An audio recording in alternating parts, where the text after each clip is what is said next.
啊，今天是的，有事啊。你看这天，这么大太阳。对啊，又这么大太阳。这都8点了，还这么大太阳。哎呀，这都来了半个月了，天天这样，真是。不过这东西本身就是跟中千万彩票大奖似的，要能拍到的不就中彩票？那说不定咱们中了。哎呀，谋事在人，成事在天吧，就看咱们有没有这个命了。王老师何况来了？是吧？走，吃饭吧。是吧？走。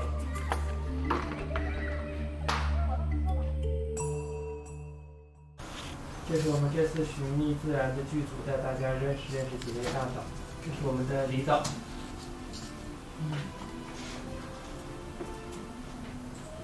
这是我们的王导，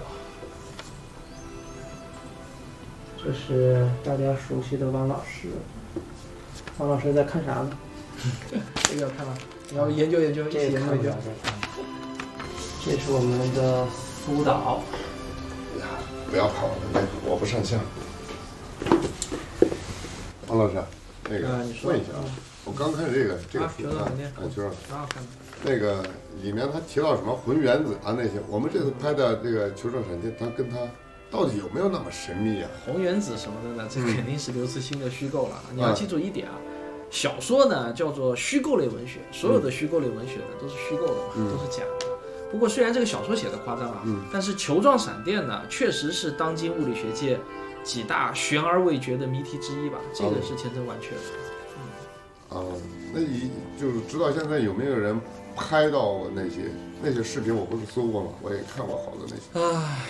这么说吧，就是目击报告呢是有几千几万份了，我估计呢1%-20%是真实的吧。但是你要记住一点啊，就是你网上搜出来的那些所谓的球状闪电的视频啊，这99.999%都是假的，可以说啊，要么就是后期做的，要么就是误解啊。但是也不是这么绝对，就是到目前为止，全世界有唯一的一份视频资料，这个呢是科学界公认的，是真的，而且还是咱们中国的科学家拍到的。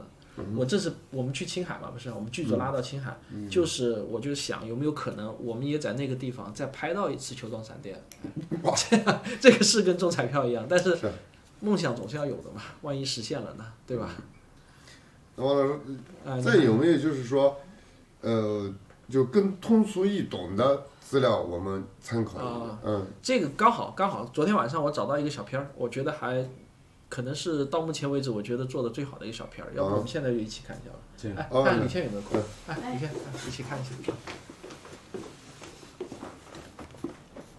我们看一下啊，在哪里？对，就这。关于球状闪电的目击报告，几乎与人类文明差不多古老。已知的最早文字记录可以追溯到古希腊时期亚里士多德和波西多尼的书中，我国的古籍中也有记载。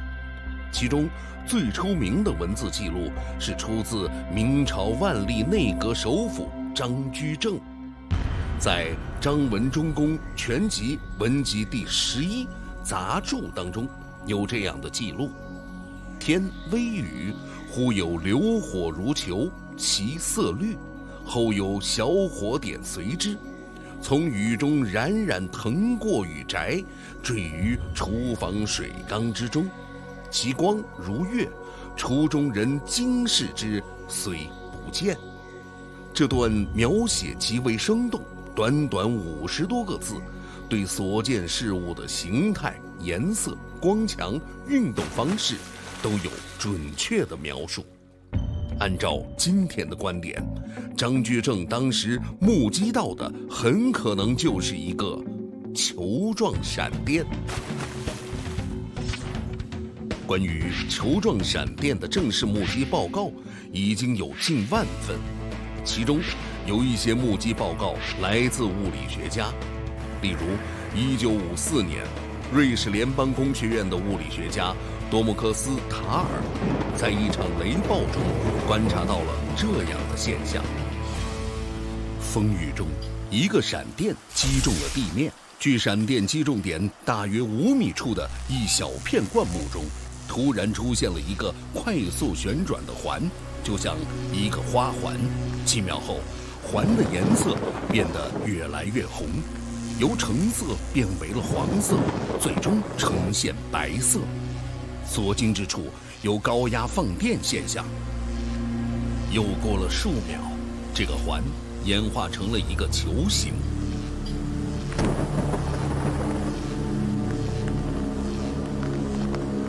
最初，这个球几乎静止在原地，但马上就以每秒1米的速度匀速向前移动。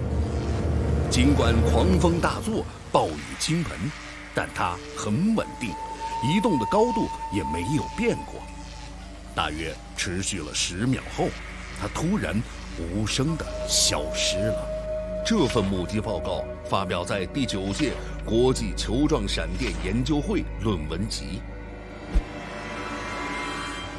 另外一份著名的科学家目击报告，来自英格兰肯特大学的射电天文学家罗杰·詹尼森。1963年3月19日，他乘坐从纽约飞往华盛顿的 EA539 次深夜航班，这是一架道格拉斯公司的 DC-8 型全金属客机，飞行途中遭遇雷暴。在电闪雷鸣中，詹尼森目击到了一个发光的球体从飞行员的驾驶舱中冒了出来。这个光球有篮球那么大，最近的时候距离詹尼森仅有50厘米。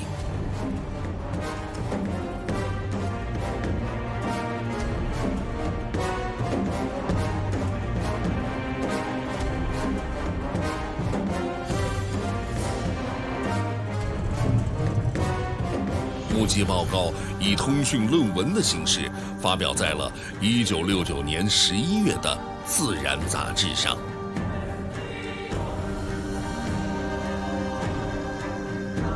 科学家们从大量目击报告统计出了球闪的主要特征，跟普通闪电紧密相关，维持球体可超过1秒，可在空气中悬浮并水平运动，可在飞机和密闭空间内形成，甚至能穿过玻璃，产生刺激性气味和发出嘶嘶或嗡嗡声，安静或爆裂消失。但问题是，尽管目击报告多如牛毛，可是球状闪电的出没似乎完全没有规律。摄影摄像技术诞生后，就有无数人试图拍摄球状闪电的影像，然而没有人成功。科学来不得半点虚假，因为缺乏实锤的证据，以至于科学界一度怀疑球状闪电的真实性。直到2012年7月23日晚，在青海省大通县塔尔镇下旧庄村，一组以西北师范大学袁平教授为首的中国科学家，为这个世纪之谜的真实性找到了判决性的证据。这也是迄今为止世界上唯一的一份球状闪电的影像记录。我懂，这个可以，还可以啊，这个可以啊，可以。我呢就是计划这次啊，就咱们就拉剧组到这个青海下旧庄村，我们去就到这个地方，我们去拍一下，看看能不能拍到球状闪电。怕，我们不会遭雷劈哦。苏导怕了，我估计他怕了。你都不怕，我怕啥？我才不怕雷。哎，大王老师，就是它这个危险性大概能有多大？这个我给你讲一个这么个一个案例啊，王导，就是在维基百科上我看到一个案例，说300多年前，就是1683年，在英国德文郡有一个教堂，然后很多人在做祷告的时候，突然就飘进来一个直径达到2.4米的这一个火球，然后飘了进来，结果呢就造成4个人遇难，60多个人受伤。60多。夸张吧，对吧？不过大家别紧张啊，就是就我看到过的这么多的目击报告，这个球状闪电伤人的可能性还是非常非常小的。300多年那一次呢，我估计多半是陨石砸下来了，不太可能是球状闪电，对吧？不过我话说回来啊，就毕竟我们是要到雷暴的天气下面去拍摄，对吧？对。所以呢，也不能说100%安全，还是有一些危险性的。但是咱们做科普纪录片嘛，点冒险精神、奉献精神总还是要有的嘛。跟 BBC 的那些纪录片比起来，那我们差远了，对吧？不过这次我计划呢，就是我们去青海之前啊，我们要先去一趟山西。为啥？就是最近这几年国内最出名的一次目击报告，就发生在山西运城。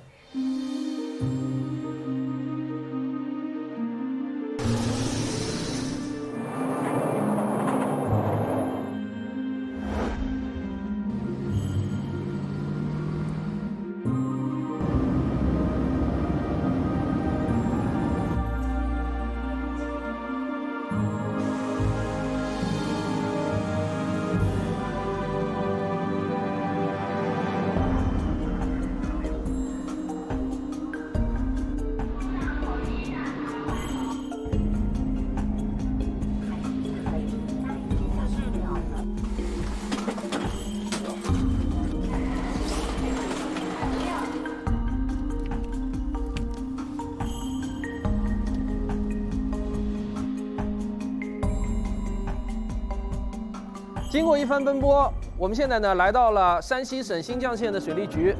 2014年的8月5日早上9点钟左右，就在这个水利局有一次著名的球状闪电的目击事件。当时的目击者呢是姓严，我们现在呢就去找一下严先生，我们听他来讲一讲当时都发生了一些什么样的事情。哦，严先生，你是严先生啊？辛苦了啊！好，你们来几个人？哦，4个人啊。咱们顺路聊吧。好。实际上当时见的那火球就是1分间的事情。我一看那个火球挺大的，就像着火的一个大的那个火球，我就看着它慢慢往上升的。我当时以为它是那个电线着火了。哦，就是这个楼道对吧？对，就是这个3楼。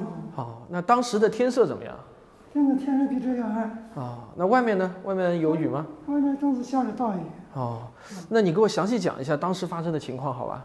当时外面下着大雨，雨飘进来了。我出来关窗户。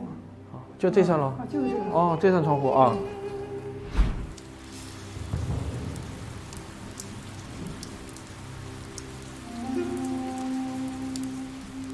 对，那天下着大雨，雨从窗户里飘进来，我出来关窗户，关窗户抬头那边一看，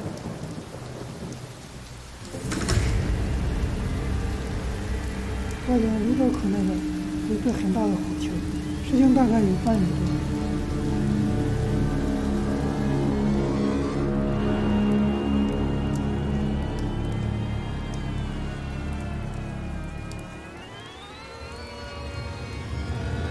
开始性着火了以后，中间就爆炸了，声音很大。当时还摧了几台电脑，摧毁几台电脑。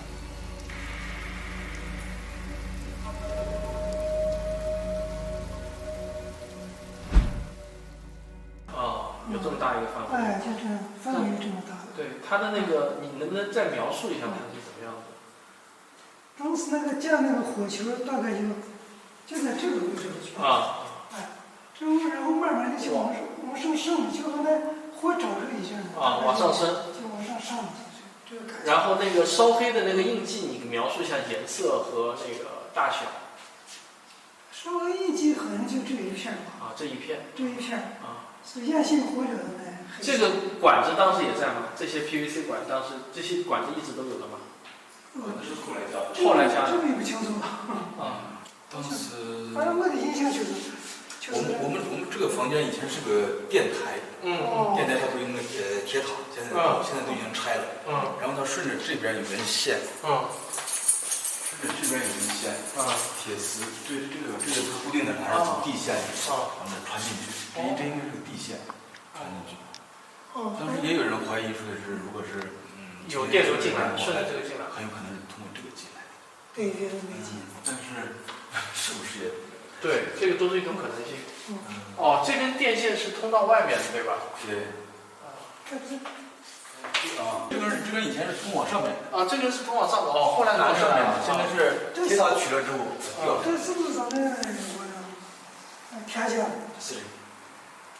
那看来是有可能的。就是这根线如果是接到外面引流，它那个把那个雷电给引下来。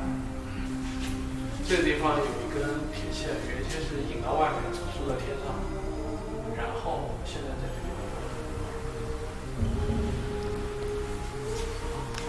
这种可能性是不能排除的。我们这些资料都是可以供科学家研究的。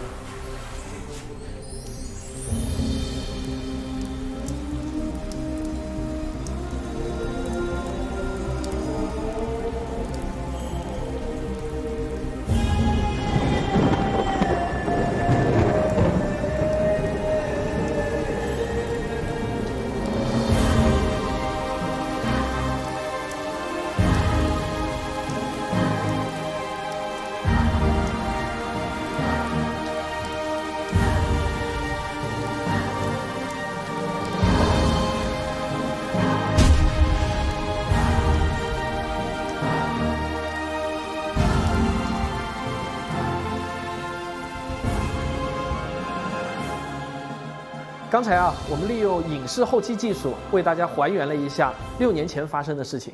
不过呢，毕竟当时发生的时间啊非常的短，只有一瞬间，而且也是6年前的事情了。当事人呢也不可能把所有的细节都给记清楚。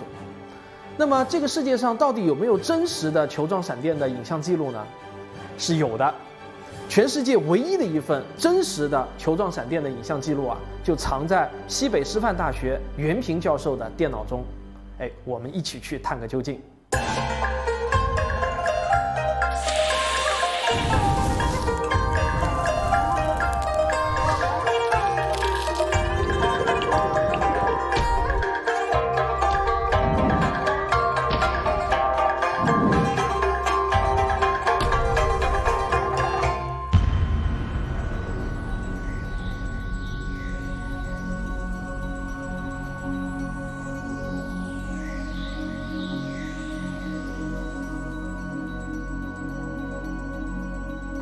全世界不知道有多少科学家都梦想着能够实拍到一次球状闪电的真实影像。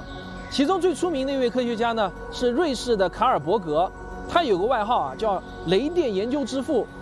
从上世纪的40年代一直到70年代，他都在瑞士卢加诺附近的一个叫做圣萨尔瓦多山的观测站附近观测和记录雷电现象。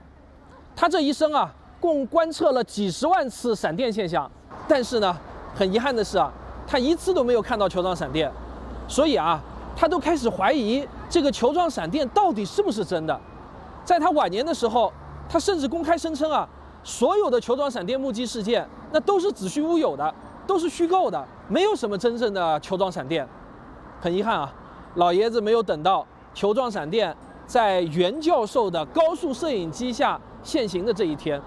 我们今天呢，就一起去拜访一下西北师范大学的袁教授。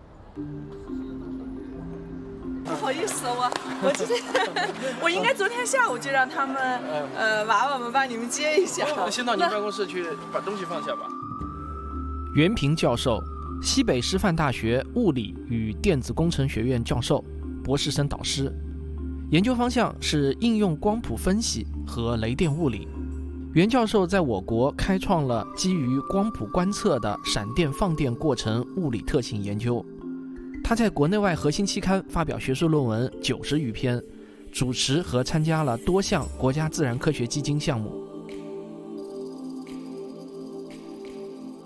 这个工作呢，在这个 Physics Review Letter 上发表了以后呢，被这个期刊呢作为这个聚焦报道了。然后呢，国内外呢也是有很多的这个关注。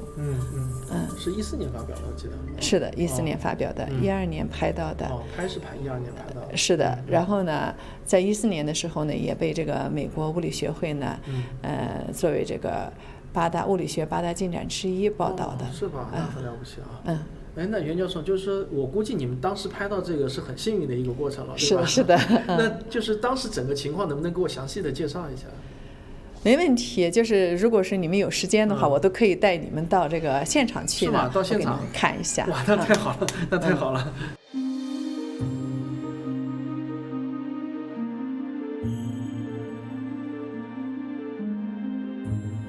袁老师，就是说你们选下旧窗这个地方拍雷电的话，肯定是有一些特别的原因的了。对，它的局地雷暴比较多，就是局地雷暴比较多。局地雷暴。就是它山区，它就是你从大的这个大面积来看的话呢，它好像没有这个雷暴天气，但是它就这一块地方呢，打雷暴比较多。对，能多到什么程度？12年那时候，基本上到了这个7、8月份的时候，有一阵子，那么20多天，每天下午都能闪一下。拍这些闪电啊什么的，你们主要是为了研究闪电的一些什么方面的性能？就研究它的一些物理特性，因为雷电防护的话呢，它的一些防护的设备啊，这些基于它的一个就是放电过程的一些基本的物理特性嘛。所以呢，我们的就是基础研究的话呢，就做这些东西，就是它的一些基本特性。哎，对了，我有点好奇啊，就是你们之前拍这些雷电闪电的时候，有没有想过，就是说可能会拍到球状闪电啊？这个球状闪电太少了，我们真是没有想到过，也没有想到过，没有想到过，真是没有想到过，完全是无意中的，无意中的，就是我们是在拍普通闪电的这个光谱，就是也是很幸运的拍到它。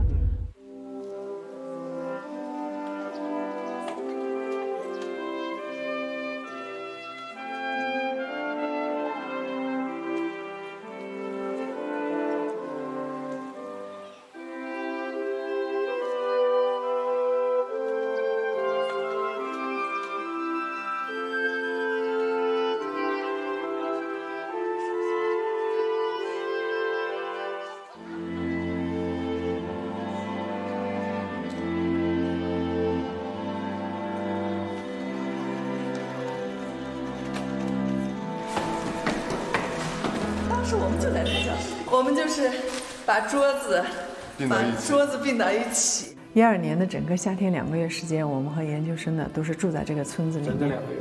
是的，然后拍闪电。这个球状闪电发生的那天呢是7月23号晚上9点53分左右吧。然后就是在这个山上这个地方的发生的。然后我们拍它的这个机器呢，就是用的是2台机器，我们这2台机器同时拍到了。这个呢是一台这个高速摄像机，这个看起来好像很厉害。对，它是可以100万像素3000张，我们当时设置是6000多张，每秒钟3000张可以拍。是进口的吧？是对美国的一个设备，58万。58万，在12年的时候。这是一台小的。这是一个普通的摄像机，就2台机器同时拍到的这个闪电。镜头前面加了一个这个东西。对，是做什么？我们是拍光谱，就是要在它前面呢加一个风光装置，也就是我们把这个这个摄像机呢给它改成了一个光谱仪，我们这个叫无瑕分的一个光谱仪。就相当于前面是一个光栅，对吧？风光，然后记录下来，就能拍到它的光谱了。是的，是的。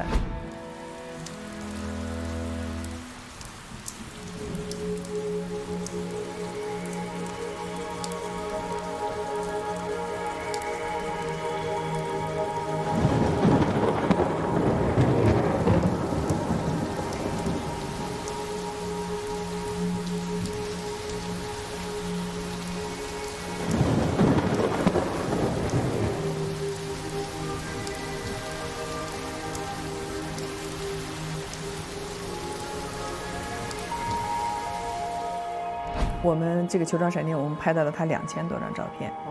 我先给你看一下我们当时拍到的这个视频。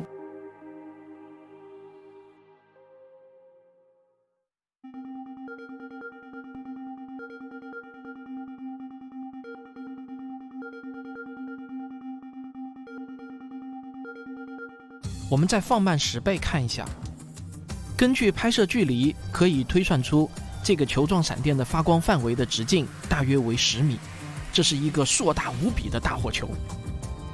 利用电脑技术，我们对拍到的影像做了高清数码放大，我们可以清楚地看到火球的颜色在发生变化，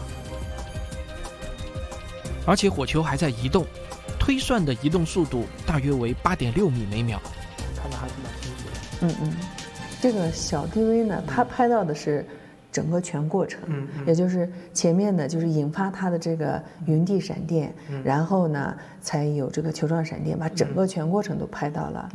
而我们那个高速摄像呢，它只拍了后面的大半部分，就是前面一点没有拍到，因为我们是一个后出发。哦，刚才的这个呢，它是普通摄像机拍的，所以呢是彩色的，就看上去比较好看。是。实际上它的像素呢没有这个高速摄像高，高速摄像对，这个是高速摄像拍的，就是当时呢我也是为了保证它的分辨率会更高一些，所以我就采用了这个黑白的，这个就是它的一个临近光谱，这边呢就是按不同的波长，这边是短波长，这边的波长逐渐增加，给它分开的。它这个是每秒钟拍了多少帧？每秒钟3600多张，但是我们这个呢只拍到了2000多张。2000。有一小段没有拍到。是的，是的。摁下去的时候，它其实已经发生了。对，后出发。不过这样的也是眼疾手快啊，也。是因为普通的一个闪电的话呢，它的发生时间就是在1秒内，所以我们高速摄像的记录长度呢，我们都是设置的1秒。结果这个球闪呢，它1.64秒，它太长了，所以就把它的前半段就没有记上，就记到了后半段。但是其实已经很能说明问题了，对吧？因为毕竟光谱都已经在了，只不过是黑白的。对，就是这个高速摄像呢，因为它这个时间分辨率比较高，所以从这个上面呢可以看到呢，它的光强呢有一个周期性的变化。从光谱上也可以反映出来它这个周期性的变化，就是这是一个变化的周期，10毫秒放大的。所以这是我们得到的一个非常珍贵的一个这个资料吧，也就是它的一个特性，非常重要的一个方面。终于一睹它的真容啊！这个山还是挺难爬的。还好，不算太陡。是我们观测的时候，同时还会记录一个雷声，有那个光声差，我们可以估算一个闪电落地的距离，就是雷声到达我们的距离和闪电的光到达我们距离之间有个差值，时间差。对，然后就可以估算出距离，对吧？对，960米吧，大概就是在这个离观测点960米。对，那大概就在差不多那个位置。是的，我们上来以后，当时我们也是来看了一下那个落地点。那我们现在就到那个地方去看一下。好的。我看也没多远了，再加把劲就爬上去。好的。你当心啊。现在因为没人上，这个山上没路，必须得有手扶着。我怎么回头一看，我好害怕呀！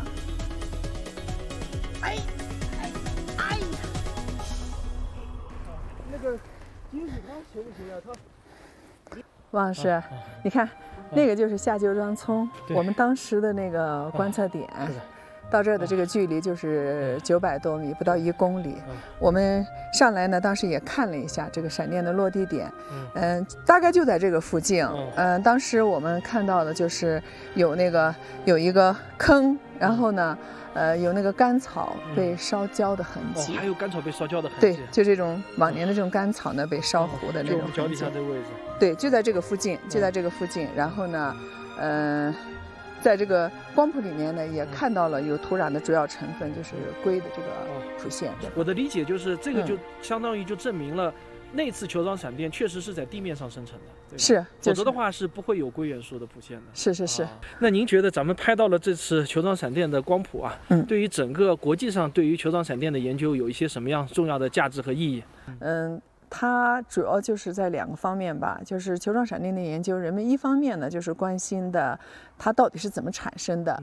从我们的这个得到的这个资料里面呢，可以看出来，就是在这个球状闪电之前呢，是有一个云地闪电，而且球状闪电呢，它正好就在那个地闪的那个底部，所以呢，这个就可以证明呢，这个球状闪电就是由那个云地闪电呢引发的。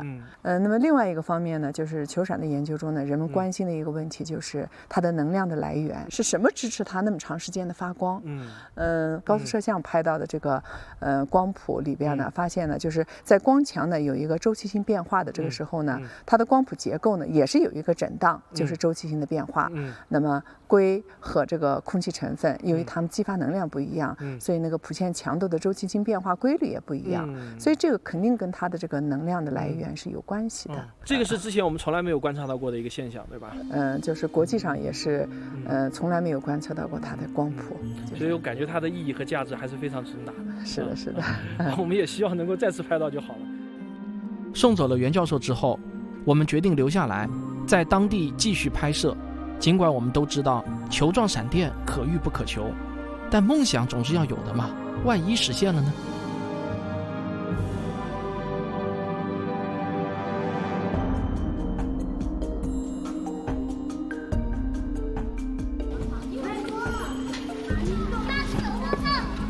哎，王老师，哎，怎么了？我想着要不咱们换一个地方吧？换一个地方啊，这都等了几天了，还这样。也不是不可以啊，但是你要想一个概率问题，就这个地方呢是确定发生过球状闪电的地方，也就是说它的概率是大于0的。啊，那我们如果换一个地方，其实呢就跟无头苍蝇一样，到处乱找了。与其像无头苍蝇一样的随机乱找，不如守株待兔了。这里来过一只兔子，你说对吧？好了好了，我们再等几天，再等几天，再等几天，耐心点吧。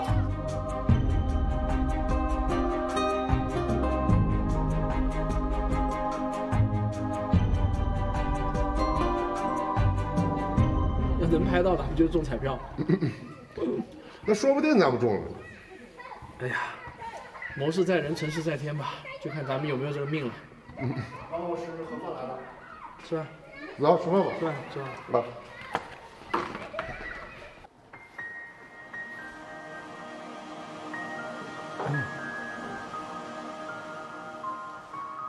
正是中国科学家袁平教授的这次记录啊，使得球状闪电的真实性得到了科学界的公认。那么，球状闪电为什么会如此的诡异？它又是怎么形成的呢？那么，我们的科学家到底有没有可能在实验室中真实再现一次球状闪电呢？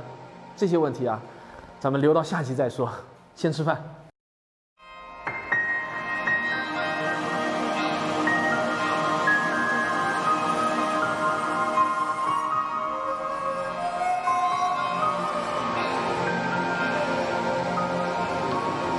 大家都累了啊！梦想还是要有的，万一实现了呢？汪老师，我知道了。球状闪电其实就是刚刚好闪成球形。对，没错，球状闪电就是刚好闪电闪成了一个球形，这是没错。但关键问题是，人们想知道为什么闪电会闪成一个球形，它的形成原理是什么？按照我们现有的所有的理论，闪电是不可能闪成一个球形的，它只能是放射状。这个问题才是真正困扰了整个物理学界1个多世纪的世纪难题。其实早在100多年前，就有一个电学怪才叫尼古拉特斯拉，这个你们应该都知道啊。尼古拉特斯拉就说他自己在实验室中模拟出了球状闪电。但是呢，后人们在分析了尼古拉特斯拉的实验笔记之后呢，就指出他当时在实验室中模拟出来的那个火球啊，肯定不是球状闪电。为什么呢？因为能量实在是太低了，跟我们今天所说的球状闪电啊，肯定不是一回事儿。直到2012年，才终于有了第一份比较靠谱的这个球状闪电的假说，就是巴西的一些科学家他们提出的气化硅假说。什么是气化硅假说呢？就是首先硅元素应该都知道啊，比如说我们经常这几天用的沙包，沙包里头不是有沙子吗？对吧？这个沙子最主要的成分呢，就是二氧化硅，然后它就有硅元素。然后巴西的这些科学家说呢，如果闪电击中地面，高温瞬间碳化植物，碳可以将沙子中的硅还原为气态元素硅，形成硅蒸气，像水蒸气一样的。然后这个硅蒸气和空气中的氧气发生化学反应，就会发生球形的这种闪光。有意思的是啊，他们还在实验室中呢就复现出了这种球状的闪光。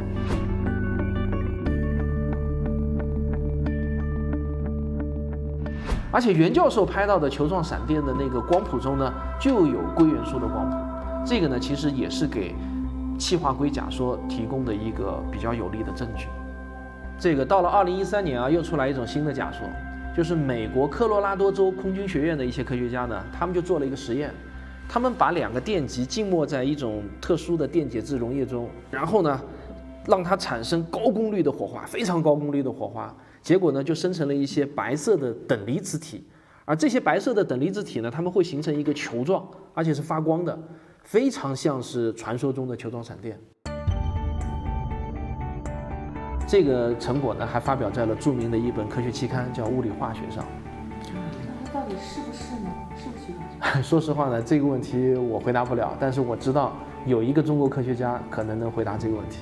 哎，舒导，醒醒！啊，明天咱们一起去趟杭州，干脆。为啥？因为有一位咱们的中国的科学家正在向这个世纪物理难题发起挑战，他就是浙大物理系的伍辉春教授。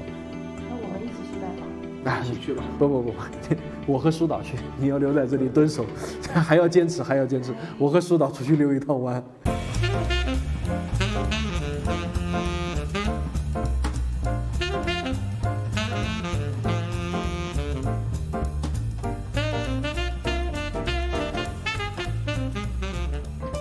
武教授很厉害吗？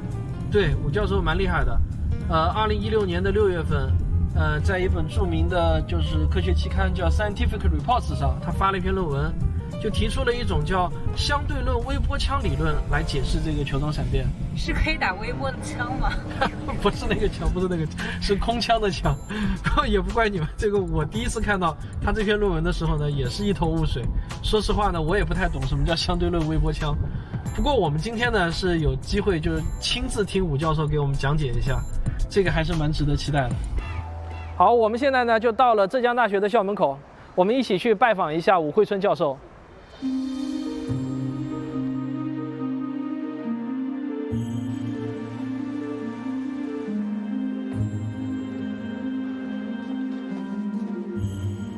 武教授吗？武教授你好，我是汪杰。你好，第一次见面。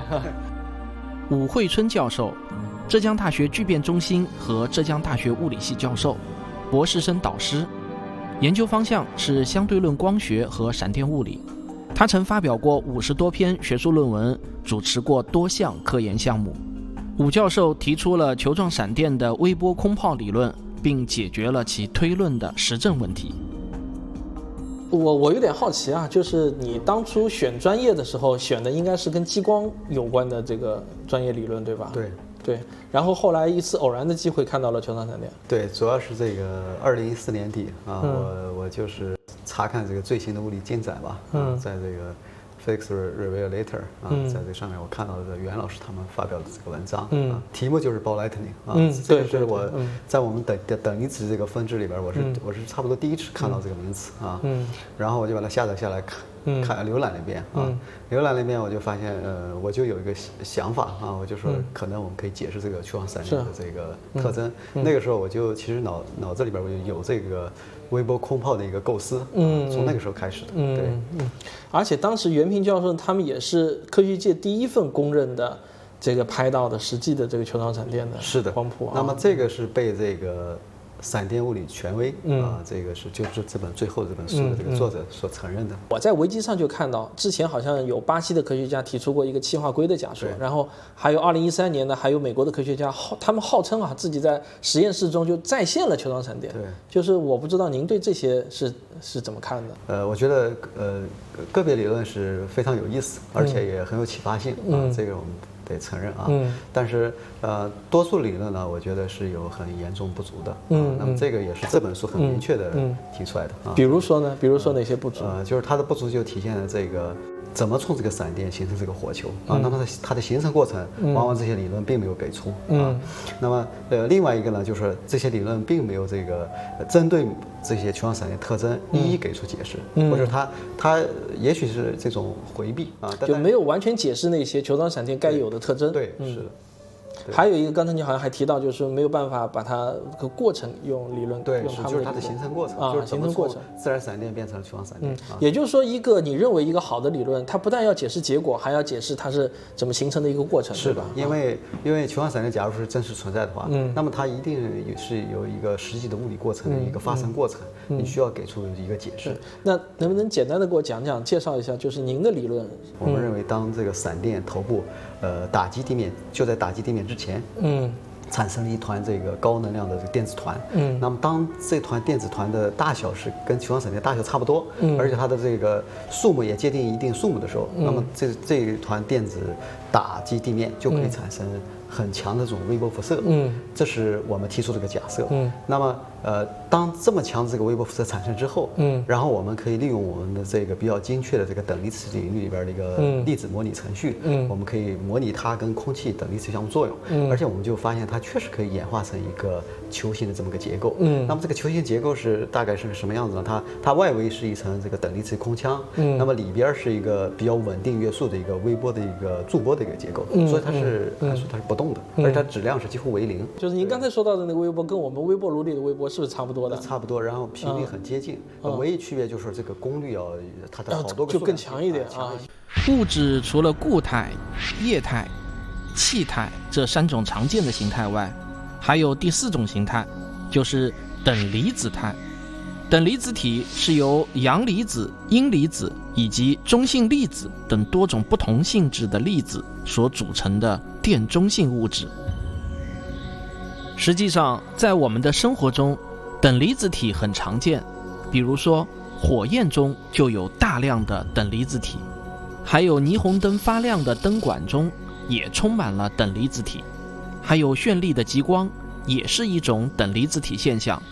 恒星就是由等离子体物质组成的，宇宙中的等离子体物质远比我们熟悉的3态物质要多得多。我随便想想啊，就如果我们搞一个巨大的微波炉，功率很强，然后里头充满等离子体，又有可能会产生球状闪电吗？这是有可能的啊。对，但是呢，就是怎么产生这么强的微波？现阶段人造的最强的微波武器也才比我们理论预言的还要小差不多10倍或者100倍。